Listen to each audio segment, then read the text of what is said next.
Look closely. What do we all have in common? No matter what corner of the world you live in, you need food, water, shelter, and money. Half of every transaction involves money in exchange for goods or services, stocks, a loaf of bread, illegal drugs. You gotta pay for it. We spend much of our lives chasing money to make a living and accomplish our dreams. But it's also an instrument of destruction. Some might say evil, driving criminals to lie, steal, and even murder. The existing banking system extracts enormous value from society, and it is parasitic in nature. Money is a catalyst for the worst and the best of human endeavor.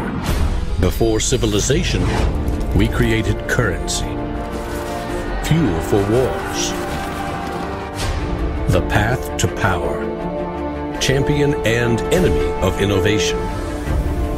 Money is so integral to our society and our global economy that its true nature remains a mystery to most. This is the story of money, perhaps the end of money as we know it.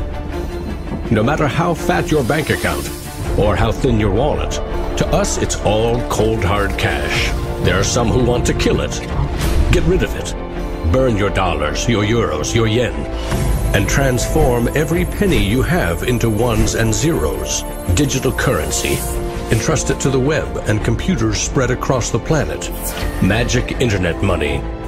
It's called cryptocurrency. Bitcoin. Invented in secret, it was a gift to the world. It's not just a currency, but it's actually programmable money.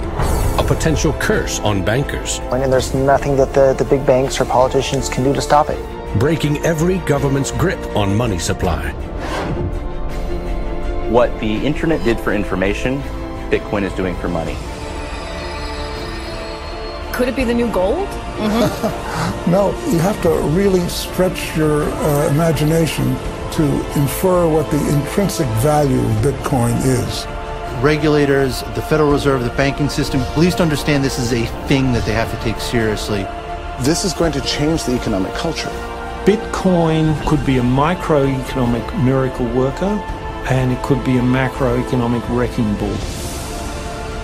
Is Bitcoin the currency of the future? A godsend for criminals? Or a recipe for financial disaster? If you trust your money just as it is, we have a little story to share.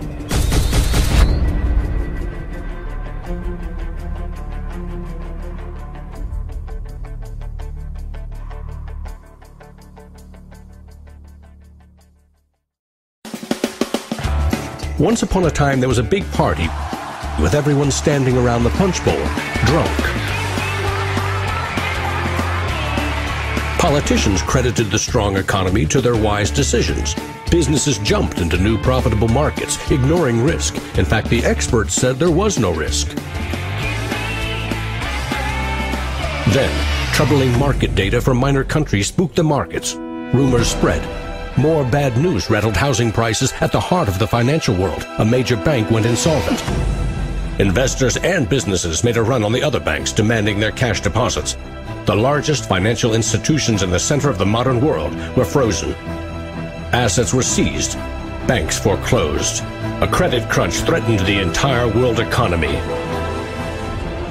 And then, finally, the government stepped in. The largest bank bailout ever. Swift action by the head of state had saved the day. Remember that? No, you don't. It happened 2,000 years ago. Rome, 33 AD. Ground zero for the first recorded liquidity crisis and government bailout in history. The largest empire the world had ever seen was brought to its knees by a banking disaster.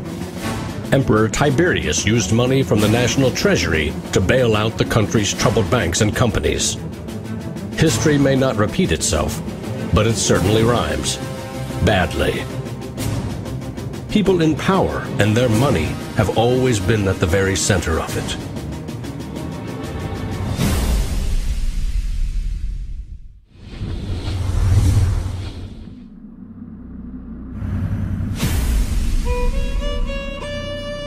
The story of money is as old as civilization itself. When we lived in small tribes, keeping track of debt was easy. You owed somebody a load of firewood. A neighbor owed you a piece of meat. Credits and debits were kept in your head, a mental ledger. Currency is a language that allows us to express transactional value between people. It's technology that's older than the wheel. It's as old as fire. When humans wanted to trade outside their tribe or village, they needed something everyone could agree had value, something scalable. Enter commodity monies. There were many kinds, but each had to embody the same 5 characteristics. A commodity money is relatively scarce, easily recognizable, can be cut into smaller pieces. You can substitute one piece for another of equal value, and you can carry it around without too much trouble. In ancient Rome, it was salt. The Aztecs used cacao beans. It was whale teeth on Fiji, yak dung in Tibet, shells in Africa and China. Grains, metal, ivory, rare stones, leather, fish. If it had the 5 characteristics of commodity money, someone probably used it as currency. And then you ask, what value do these currencies have? If you go into a primary school, you'll see children exchanging rubber bands and Tamagotchi and Pokemon cards and baseball cards and sweets and candy and any other form of currency. People invent currency when they have no other currency. And now they're going to invent digital currencies. But commodities that aren't durable are a lousy store of value. A bad cacao crop or a huge new salt discovery can throw your currency and economy into turmoil. A more stable system was needed. About 2,500 years ago, the first metal coins were minted in China and in what is now Turkey. These coins shared the same 5 characteristics with commodity money, but were also very durable. In some cases, coins are the only thing left of entire civilizations. Money does not originate with governments. Money arises naturally as markets begin to develop and as people with a division of labor realize that if I have eggs and you have a cow, we may need some medium of exchange in order for you to buy my eggs or for me to buy your cow. Coins were an objective and universal unit of account, and they allowed people to buy and sell goods over vast regions. The market economy was born.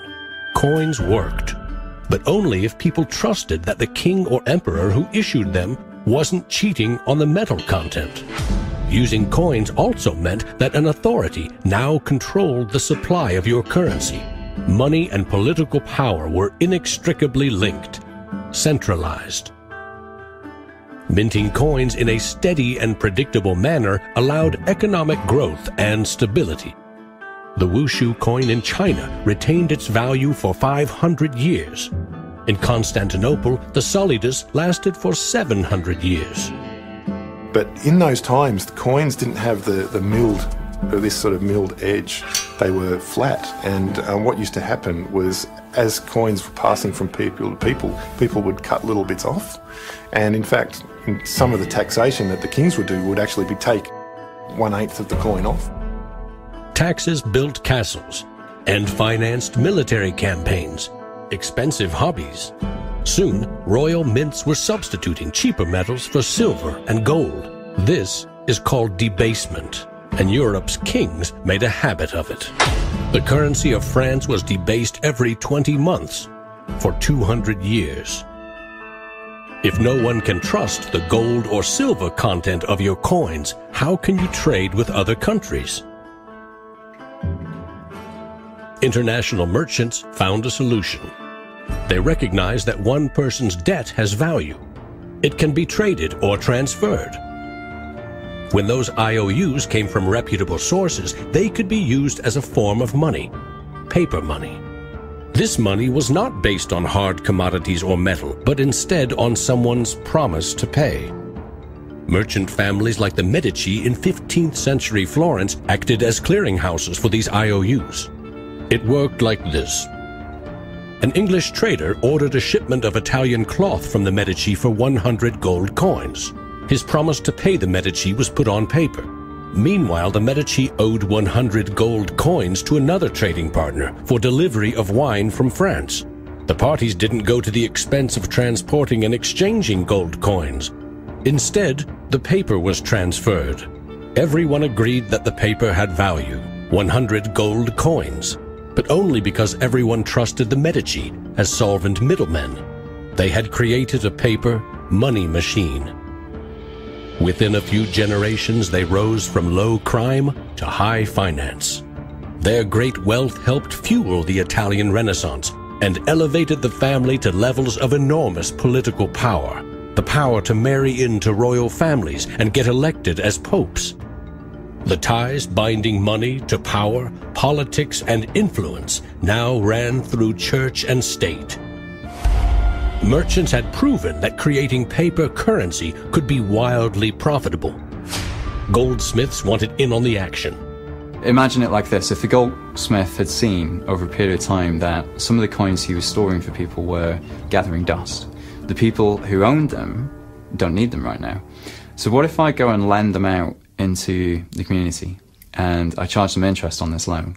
So he starts out lending some of these gold coins, and then later he realizes actually people don't even want the gold coins, they just want the piece of paper that says the gold coins are in the bank and with the goldsmith. So I can now make a loan with these pieces of paper, and whatever I write on a piece of paper, as long as people trust me, they'll trust the paper. And effectively the goldsmiths and the early day bankers, they had literally acquired the power to print money. More and more private paper money from merchants and banks circulated and began to rival the crown's coins. The power inherent in controlling and issuing money began slipping away from the rulers.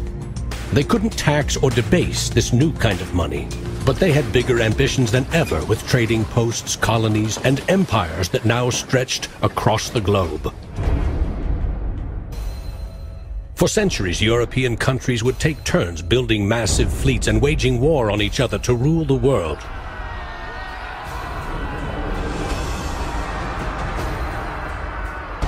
Government wanted to take the people's money in order to finance its wars. That's essentially the history of money. Money and warfare go together. War is expensive.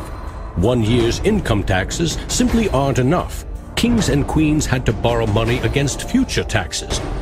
They needed a groundbreaking financial innovation: government bonds. The loans came from rich merchant families and goldsmiths, who by now had become powerful financiers and bankers. Sovereign debt and deficit spending had been born.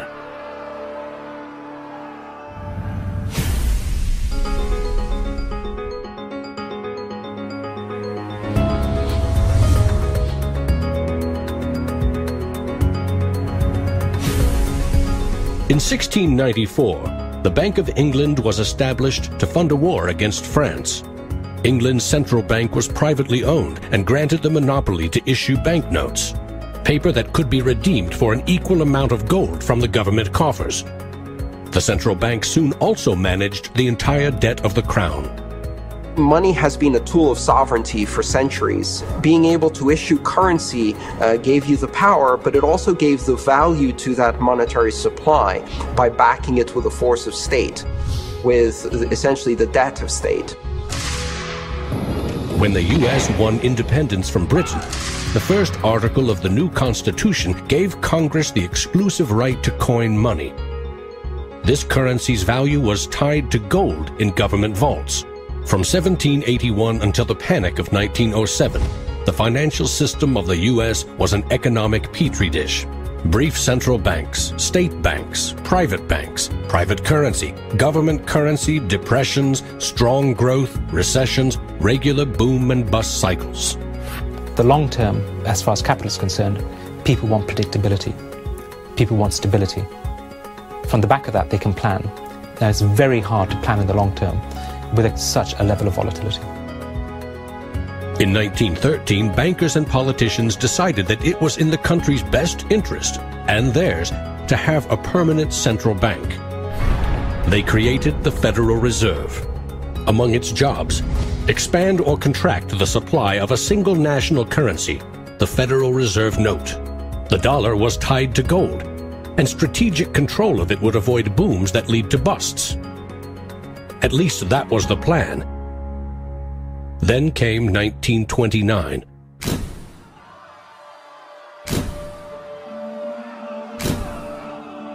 The Great Depression would have a profound effect on monetary policy worldwide. I shall ask the Congress for the one remaining instrument to meet the crisis: fraud, executive power. Soon, the Fed had printed nearly all the money it legally could to pump life back into the economy. It needed gold to fire up the mint. So in 1933, President Roosevelt issued a controversial executive order, forcing all U.S. citizens to sell their gold to the Federal Reserve at a fixed price, or go to prison.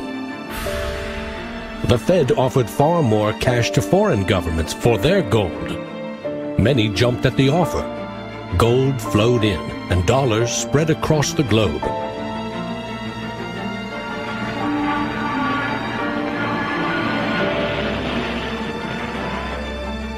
World War II devastated nearly every major economy, except the United States. The military and industrial juggernaut emerged as the global financial superpower.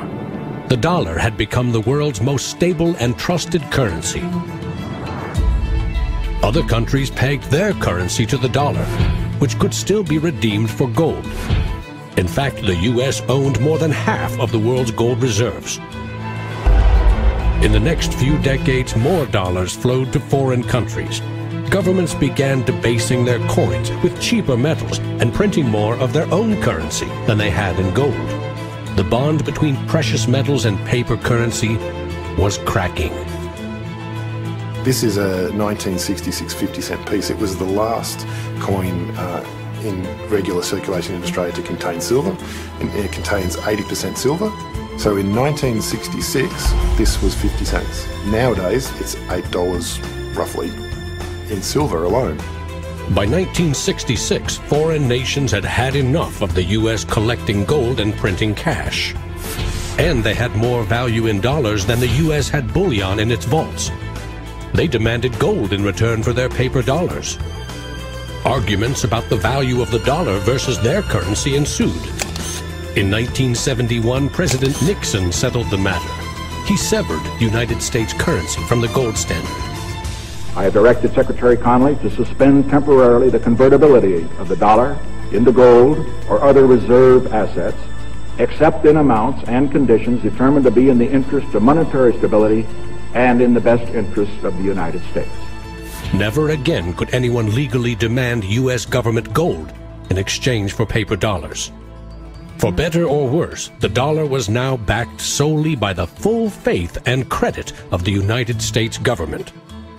The wealthiest nation the world had ever known would bet its future on a single word: trust. People have this mythology of money that is based on very little fact. And one of the nice things about Bitcoin is that it forces people to start to ask questions about the fundamentals of money. Bitcoin is an attempt to adopt the advanced computerized system that we have, the internet, to resurrecting what money used to be all about.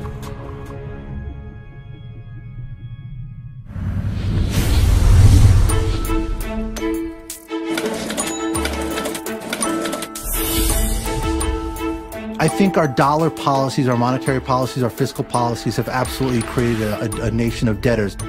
Not just personal debt, not just corporate debt, but government debt. I mean, you have to look at those all together as one big thing. What is the wealth of the nation? Well, the wealth of the nation is a gigantic hole of money that we owe to the rest of the world that is never going to be paid back. Today, the United States pays more than $400 billion in interest to its creditors every year. When a government spends more money than it collects in taxes, it simply borrows more, or it creates more. At one time, every piece of paper money was backed by gold.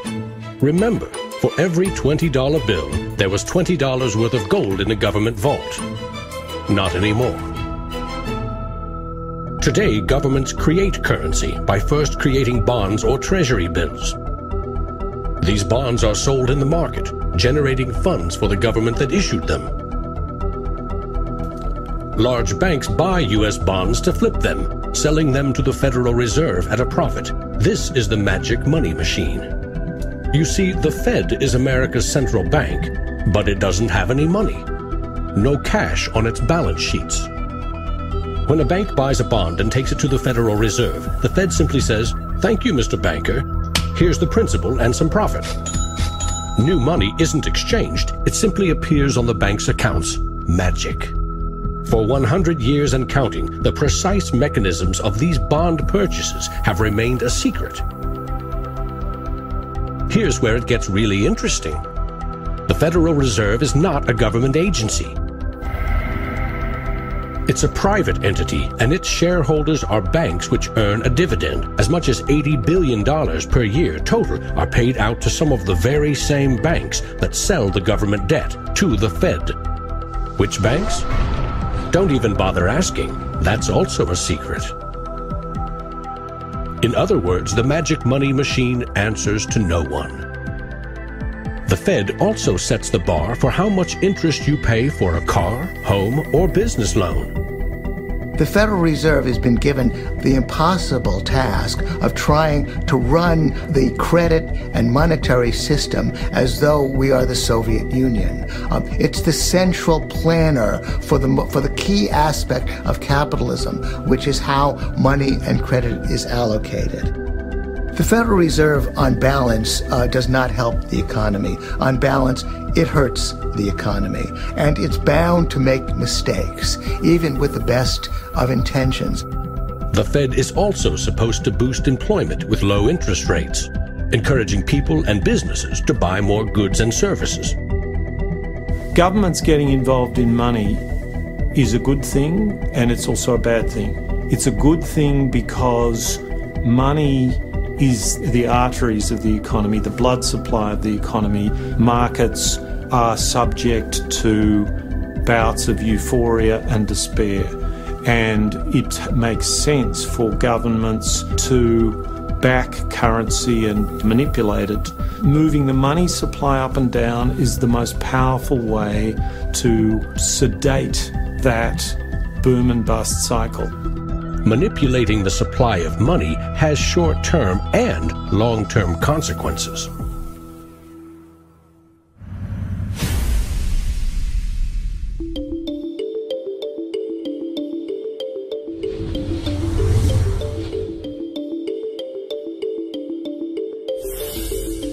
Central banks aim to create new money carefully, strategically, and very, very slowly. Releasing more money into the economy causes prices to rise, ideally by 2% every year. That's supposed to foster economic growth. But 2% inflation means the buying power of one cash dollar in your pocket today will be 98 cents next year, and less nearly every year to come. Since 1913, when the Federal Reserve took over the United States dollar, we've seen that the United States dollar has decreased in value 98%. Inflation is a far higher tax because on your income you pay it just once. If inflation is 2%, you're paying a 2% tax on your net worth every single year, your net worth held in currency. So, what does that mean? If you earned $1 in 1913, you could buy 16 loaves of bread. Today, $1 barely buys you one. That's not a quaint notion of how cheap things used to be. It's proof that the value of your cash is slowly withering away. That $1 invested at 2% in 1913 would now be worth $7.24. More than 600% return versus a near total loss. The US dollar has gone from being worth $1 to now being worth about 4 cents. So that's, 96% of its original value. And it's a direct result of government control. Governments don't create money from thin air all alone. You play a key role in the magic money machine.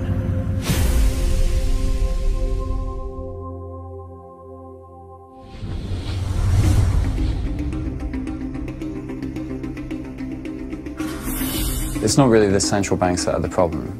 I mean, they're part of the problem, but the real problem is that we've given the power to create money to the same banks that caused the financial crisis. We put our paychecks and savings into a bank account and draw from it as we need it. The banks are custodians of our money. Right? Wrong. It is now the property of the bank on their balance sheets. They can do just about anything they want with it. For example, create new money. Here's how. Your bank account shows $100, but the bank only holds $3 and loans $97 to Bob to buy something.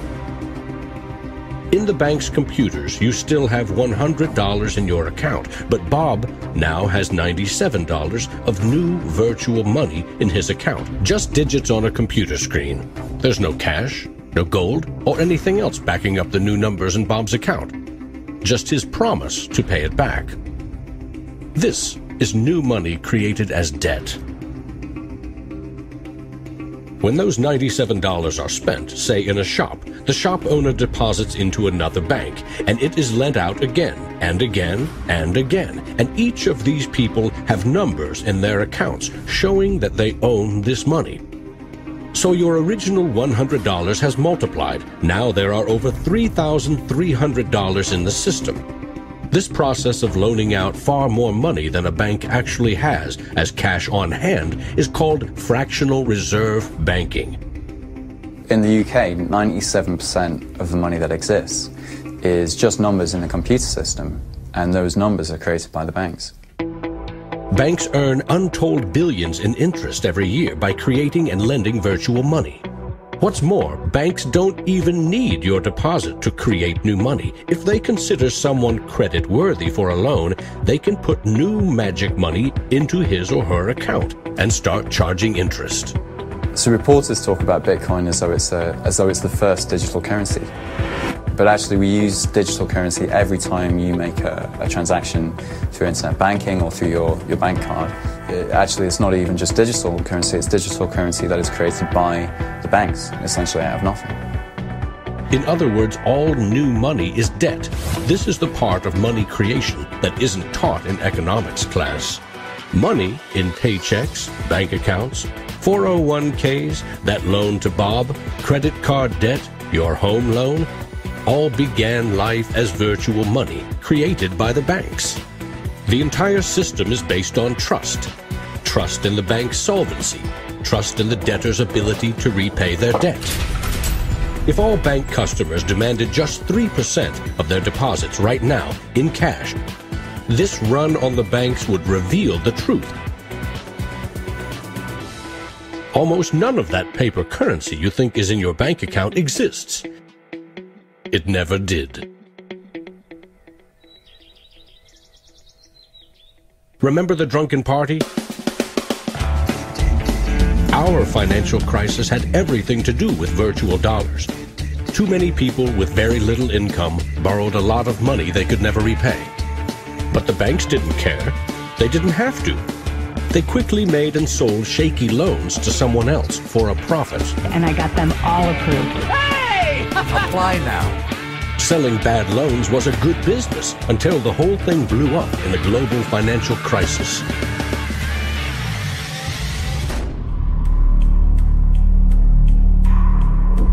The magic money machine destroyed 30 million real jobs. The United States alone lost $16 trillion in household wealth, and the banks foreclosed on more than 1 million homes.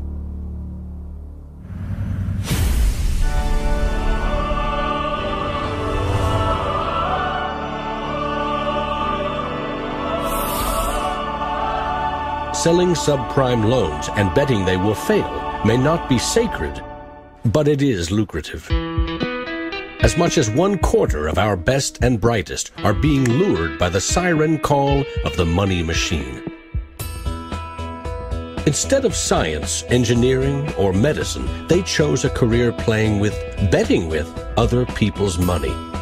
To get rich quick, very rich. And sometimes they take shortcuts. Getting by on a nickel and a dime. Money has a funny way of bringing us down. They say it makes the world go round and around. My ancestors in Greece talked about the corrupting influence of power. And nothing has changed in these 3,000 years. When you give control over massive amounts of money to a few individuals, they will take advantage of that control. Banks today are factoring in fines and money laundering and all the rules that they break into their cost of doing business. JP Morgan is today coming out and saying that Bitcoin is not a legitimate way of doing business. Banks today are tied into a system that is completely rigged to basically harvest money from the entire global economy and pump it into the hands of very few. Don't get consumed by the greed. The existing banking system is cozy, it's captured the regulators, it extracts enormous value from society without delivering anything in return, and it is parasitic in nature. The banks play a very pivotal role in an economy. You look at any successful economy, it has successful banks. There's a very close correlation with banking profits and the economy as a whole. In medieval Europe, a banker who couldn't repay depositors was hanged. Today, that same banker would get bailed out, paid bonuses, and enjoy some tax benefits too. To date, no senior U.S. banking executive has been charged for selling the bad loans that fueled the Great Recession.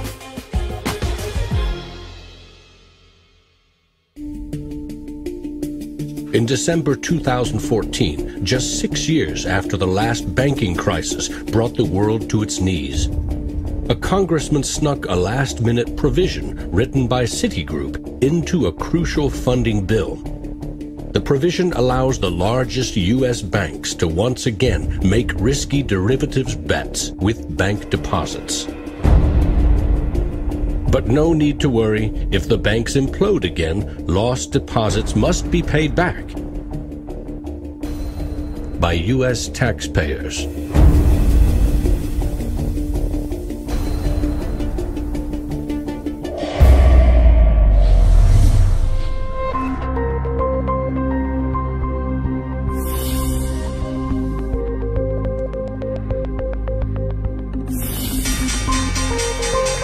Today's financial innovators package assets in ever more complex ways, slicing, dicing, securitizing, always using someone else's money. They sell debt, transfer risks, leverage bets. That's what they call innovation. When you're talking about financial innovation, Bitcoin certainly is a very good example of innovation. But there's also been other innovations that people a bit closer to the world of finance would cite as good examples. An example of that would be the original swaps market. From there moving on to the credit default swap. It is an excellent example of financial innovation, but also if it's used incorrectly, it can create a lot of problems, as we've just seen. History teaches that the most revolutionary and disruptive innovation nearly always comes from the fringe, not from corporate cubicles. True innovators see the world differently. They see the big picture, creating new products and entire systems that lead to new industries.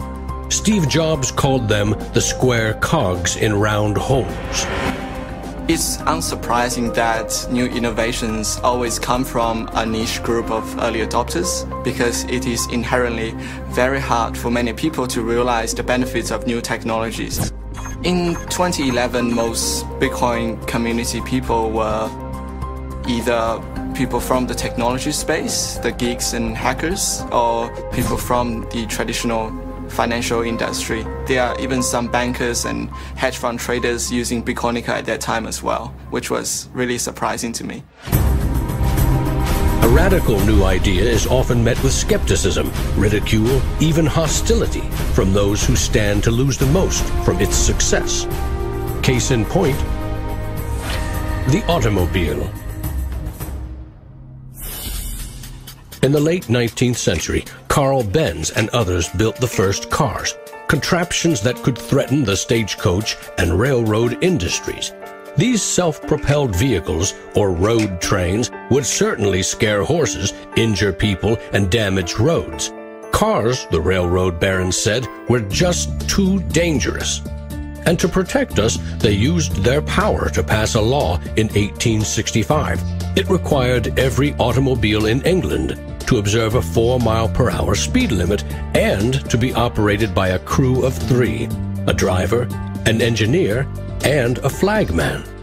This heroic flagman walked in front of the car to warn fellow citizens of the coming danger. The railroad tycoons, the lawmakers, the self-appointed gatekeepers used regulation to stifle innovation. But they didn't invent the flagman. He's been around for a long time. For centuries, very few could read. Books were copied by hand. The people in control, political and religious leaders, wanted to keep it that way, and they greeted Johann Gutenberg's printing press with licensing laws, publishing bans, taxes. In some parts of the world, printing was a crime punishable by death. After all, they were just protecting us from dangerous ideas. Before the printing press, there were an estimated 30,000 books in all of Europe. 50 years later, there were 10 million. As Gutenberg's invention flourished, the Dark Ages withered. Progress couldn't be stopped. But the flagman never stops trying. His masters set him loose on each of these innovations because they threatened someone's profits, someone's control. But remember, this is a story about money. What if a technological innovation allowed anyone in the world to be their own bank? To create a currency free from taxes and banking fees?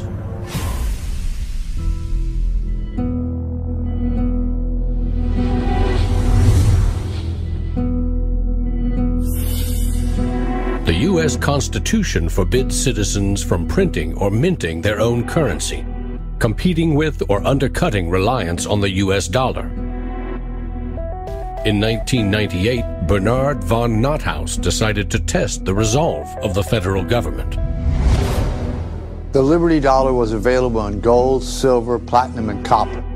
It was available in 3 forms, both in specie, in other words, gold and silver, in paper, as warehouse receipts, and in digital form. Obviously, the government didn't like it. They arrested me and convicted me of counterfeiting, fraud, and conspiracy, and I'm currently awaiting 22 years sentence in federal prison.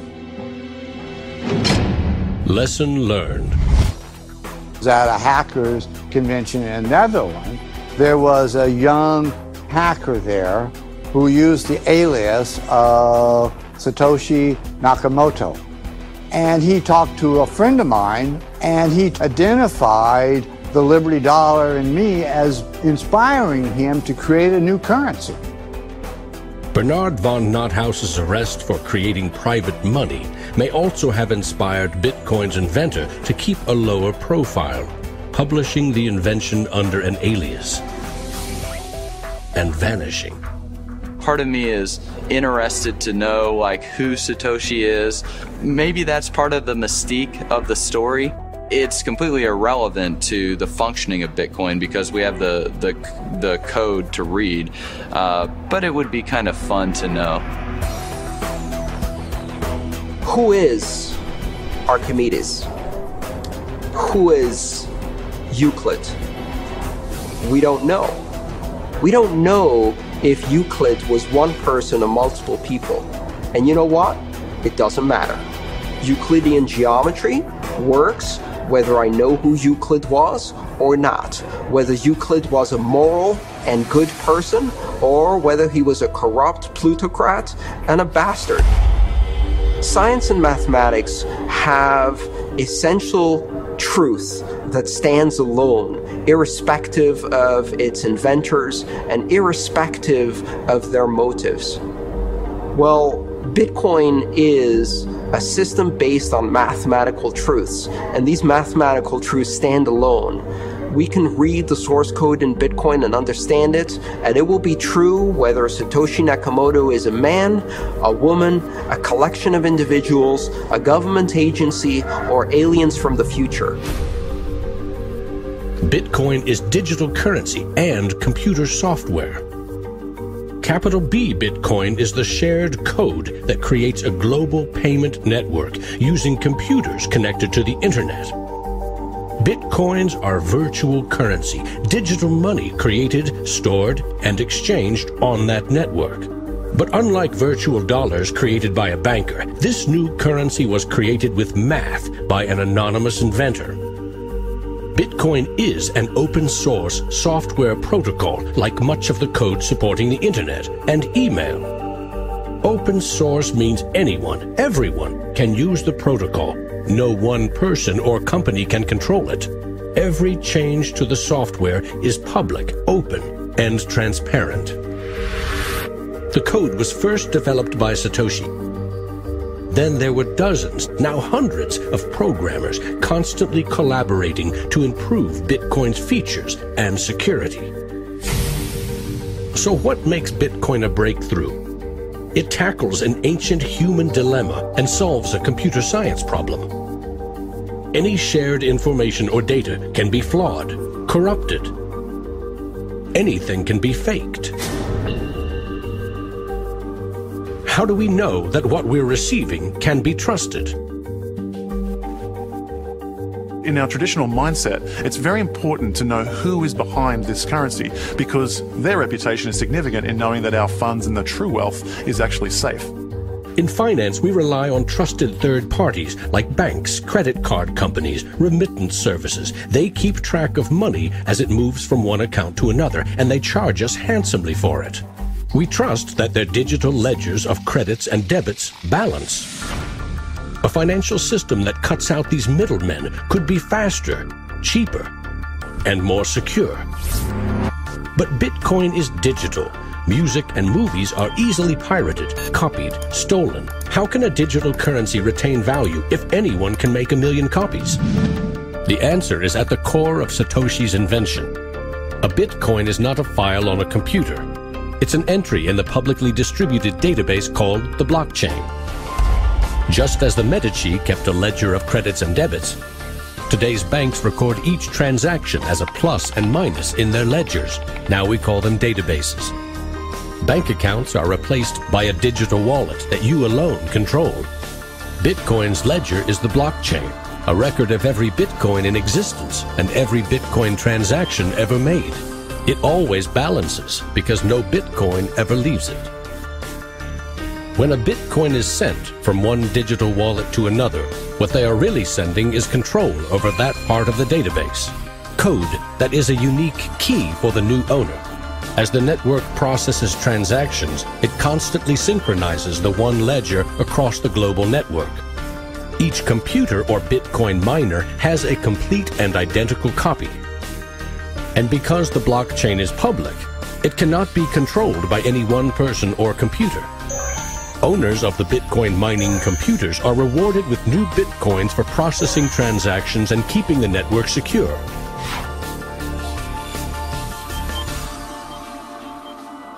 In other words, the Bitcoin network replaces banks and bankers.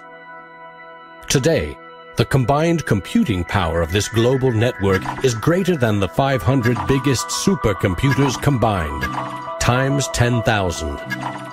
And because every transaction is verified and recorded by the network, a Bitcoin cannot be forged. Digital currency cannot be debased with cheap metals or printed by the billion at will. Too much currency can unleash a monster, skyrocketing prices, trillion-dollar bills that can't buy a loaf of bread. There's a big movement in the U.S. demanding that the Fed be audited so we can find out what they're doing. Nobody really knows how many dollars are in existence, for example. Ben Bernanke created several trillions of dollars over the last several years, but nobody really knows where they landed. At any time, for any reason, the central banks can print as much money as they want. They call it fancy things like quantitative easing. And when they do that, it makes the dollars or euros or yen that you and I have worth less. So if the world starts using Bitcoin as their currency, It can't be controlled by central bankers or politicians.